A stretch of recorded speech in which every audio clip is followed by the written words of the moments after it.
সরকার গঠন করবার জন্য বলা হয়েছে, আমাকে ছাড়া তোমরা তো চলতে পারবে না। অর্থাৎ তার কোনো জবাবদিহিতা নাই। তাকে প্রশ্ন করলে উনি কথা বলেন না, তার সম্পর্কে জানতে চাইলে, তার কোনো পদক্ষেপ সম্পর্কে জানতে চাইলে ইনি কোনো কথা বলেন না। আমি আবারও বলি, এই জায়গায় সংস্কারের সঙ্গে কোনো সমস্যা হয়নি। আপনি চালের দাম কমাবেন, তাই বলে সংস্কার যেটা করতে চান সেই পথে পদক্ষেপ নেওয়ার কোনো বাধা নাই।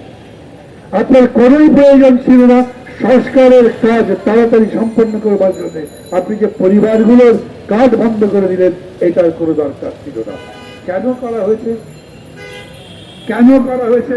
পত্রিকাগুলো লিখেছে IMF চায় তাই বন্ধ করা হয়েছে। IMF এর কথা মতো বাংলাদেশ চলবে? ওয়ার্ল্ড ব্যাংকের কথা মতো বাংলাদেশ চলবে? ডক্টর ইউনূস তিনি সারা পশ্চিম বিশ্বে অনেক বেশি জনপ্রিয় মানুষ হন, নিশ্চয়ই তিনি তাই। ডক্টর ইউনূসকে যদি ওয়ার্ল্ড ব্যাংক সাপোর্ট করে, IMF বিশেষভাবে সাপোর্ট করে, বড় অর্থনীতিবিদ হিসেবে তার প্রতি বিশেষ সম্মান দেখায়, আমি বলবো তিনি বরঞ্চ IMF এবং ওয়ার্ল্ড ব্যাংককে বোঝাবেন আমার দেশের অর্থনীতি সত্যিকার চলছে, মানুষের অবস্থা কি। নোবেল প্রাইজ পেয়েছেন মানে ম্যাক্রো লেভেলে বড় কাজ করে নোবেল প্রাইজ পেয়েছেন তা তো না। আপনি ক্ষুদ্র ঋণের উপরে নোবেল প্রাইজ পেয়েছেন, আপনি শান্তিতে পেয়েছেন, কারণ তারা মনে করেছে আপনি ক্ষুদ্র ঋণের উপরে এত কাজ করতে পেরেছেন যে গরিব মানুষের জন্য শান্তি ফিরে এসছে। আমি প্রশ্ন করি, গরিব মানুষকে এখন জিজ্ঞেস করেন গ্রামে কিংবা কারখানার মধ্যে, সেই মানুষদের ঘরে এখন শান্তি বিরাজ করে?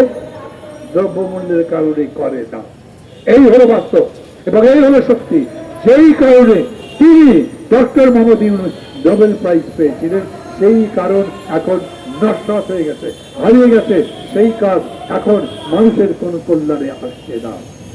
অতএব আমি একদম নির্দ্বিধায় প্রথম দাবি করব, এই যে ভ্যাট ট্যাক্স, পরিবারের কার্ড বন্ধ করা এবং পৃথিবীর ট্রাকে দরিদ্র মানুষের জন্য খাবারের বন্দোবস্ত করা, যেটা বন্ধ করেছেন সেটা অবিলম্বে চালু করতে হবে।